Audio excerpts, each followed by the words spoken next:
When I read the pilot, I knew right away that this is either going to be a hit or it won't even be aired. It was one or the other. I didn't think it was bad. I just thought they're not going to put this on regular television. Maybe cable would take it, HBO or Showtime or something like that. But there was no way I thought NBC, of all people. I never thought NBC would. I mean, we're talking about the Cosby shows and Cheers and things, you know. I didn't think they'd take something like this. You know? Yeah, NBC! When Greg and I met, we said to each other, this script is so good. Let's just make this show. Whether the network likes it, whether it tests well, whether they pick it up, who cares? Let's make the show. I said to Greg, let's make the show that you wrote and that I see in my head. Randy's living room a few moments later, Earl and Randy sneak into the house. Worried that Kenny might have killed Sandy. Well, the first thing that happens is we go to the table read in front of the network. You read the script a couple days before shooting. Table read is when we first hear the script read by the actors. And on a 4-camera sitcom, you have a table read, and then you have rehearsals all week, and you just shoot one night a week, and that's traditionally what I've done in the past. Well, with a single-camera show, you can't do that. You're shooting all week long, so really your only chance to hear the words out of the actors' mouths is the table read. Randy, I just won $100,000 in the lottery and was immediately hit by a car. The world is out to get me. If I don't start fighting back, I'm nothing but a punk. I can't hold my head up until I pay back everyone on that list. And the table read kills. I mean, I've been to a lot of table reads. People were laughing their heads off. Jason Lee was great. Jamie was great. The whole cast was great. Ethan was hysterical. I thought, oh my God, it was so, it can only be worse than the table read. I'm going to screw this thing up. All righty. Okay, let's roll sound.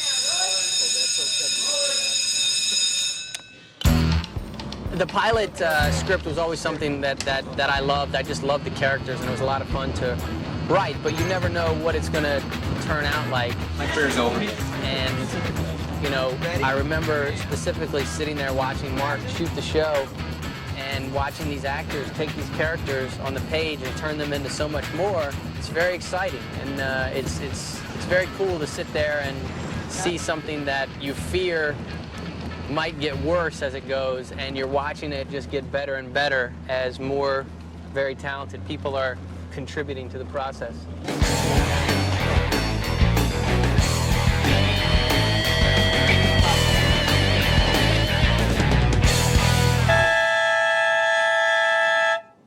We saw our first cut and we're like, I think we could be in business here. We show it to the studio, they like it. We test it, it tests well. Give it to the network, they like it. They test it, it tests well. And they're so surprised that it tested so well that they test it again. It tests great, they test it again. They're so surprised that this thing that doesn't feel like something on NBC is testing so well that they tested it 5 times to make sure that they weren't screwing up the test. So at that point, we're like, I think we're doing okay here. And then obviously when they picked it up, we knew we were proud of it, and then it was just up to whether America would watch it or not. We had a bit of a battle with the network and the studio over the facial hair and whether he would have a mustache or goatee or beard or whatever. And finally, in the 11th hour, right before we shot, they said we could go ahead and let him have a mustache, and the rest is history. It's a good thing, I think, we had that mustache. I think without that mustache, we would have been canceled after about 3 episodes. This is such an ambitious show. We're shooting an episode in 5 days. Each day we shoot about 6 pages, which doesn't seem like that much, but when in those 6 pages we're doing 60 setups. You can't do that without a fast cameraman. So Earl Gordon is our DP, probably one of the greatest assets we have on this show. He is responsible for the overall aesthetic of the show in terms of the lighting, how it looks, and he's also the fastest DP in the history of mankind. Traditionally, when you think of comedy, you think of like extremely bright, very flat. God forbid you miss the joke, so everything has got to be visible. But when we originally talked about the look of the show, we decided why don't we can still achieve the same thing, still see all the jokes, but have it look more real. Vibrant light, colors, and play with the light and the shadows, and it pays off very well. It's really, I find it really unusual for a comedy. Looks like any other drama that you see on TV, but still the jokes are there, and so it's get the best of both worlds, really. Welcome to our world.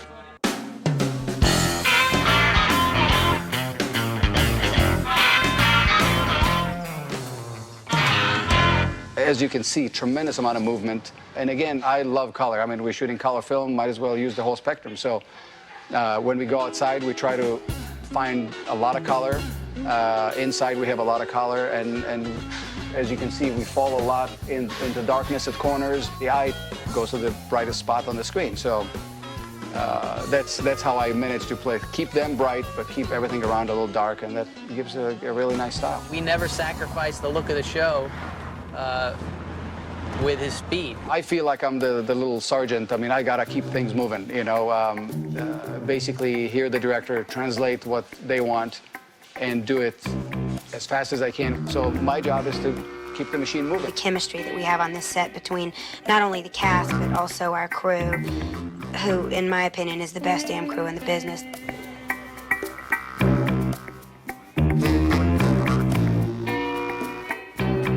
My hairstylist, Patricia Gunlock, is a genius. I mean, look at my hair in every episode. It's, for God's sakes, it's a character in its own.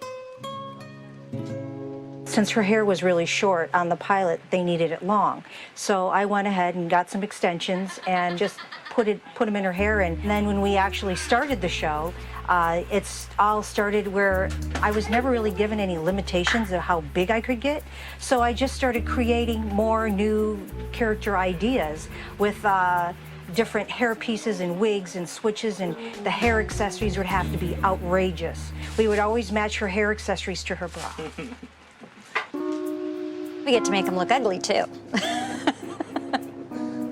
It's a lot of fun because it's kind of white trash or trailer park trash. We get to go over the edge on the other directions. I think Jamie and I have brought blue eyeliner back. It's back now.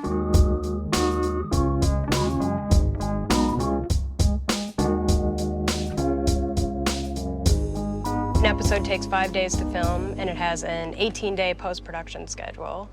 And Lance and Billy get 3 days to turn over their cut to the director, who then has a turn, and then the producers get a turn before it goes to the studio, and then it locks, and then it hits the air. Yeah, it feels like a group team effort. Everyone feels important here. I'm amazed every week at what they can do with a 5-day shoot.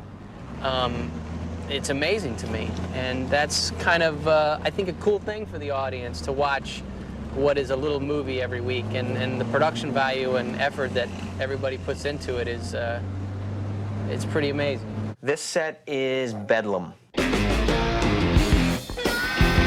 Hi, how are you? Jason's energy on the set, as is Greg's energy and my energy. We're all pretty laid back and want to have a good time. And so there's a lot of joking, a lot of goofing around, which allows for the performances to be as fresh and as light as they are, hopefully. Oh my God, it's freezing! It's absolutely freezing! Action. Starboard, starboard. That's port. I said starboard. I told you, Albie, I don't know fancy sailing terms. Engines does not talk to the captain. Next engine.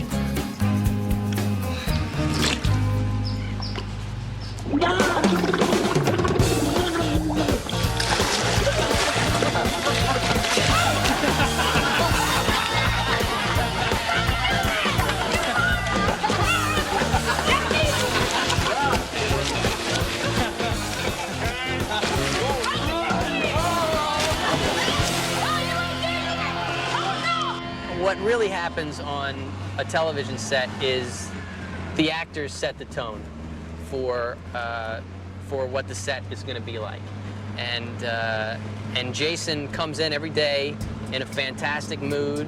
Thanks to Jason and Ethan and Jamie and everybody, they really set the tone down there for a nice, light, fun atmosphere. We still have to make the show within a certain time constraint, and there's a lot of effing around going on. So it's a challenge that way, but it couldn't be more fun. We work really hard We work long, hard hours, as you can see.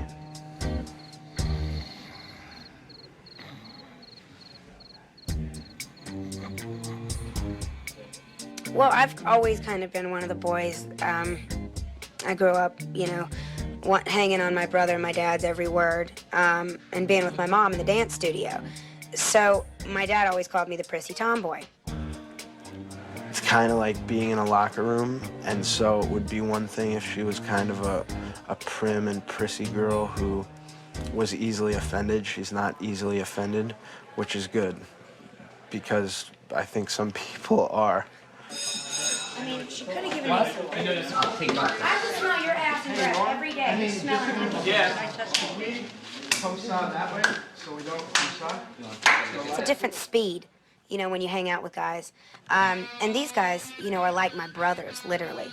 And you know, it makes it very difficult when Jason and I even have to give each other a peck on the lips. One of my favorite things, to do is when she's wearing the prosthetic fake I'm pregnant stomach. It's just the perfect target to knee, and she never got bummed out once by that, so, you know, she's a good sport. We all get it. I'm not offended by anything they do because they mean nothing offensive by it. And anybody that takes it that way is taking things way too damn seriously. You know, that's what's great about our set is nobody takes anything too seriously except the actual performances and the work. Yeah, now put those teeth under your pillow and maybe yeah, now put those teeth under the pillow. Now put those teeth under your pillow and maybe the tooth fairy will bring you your own man. Nice, Jason. Young Mark.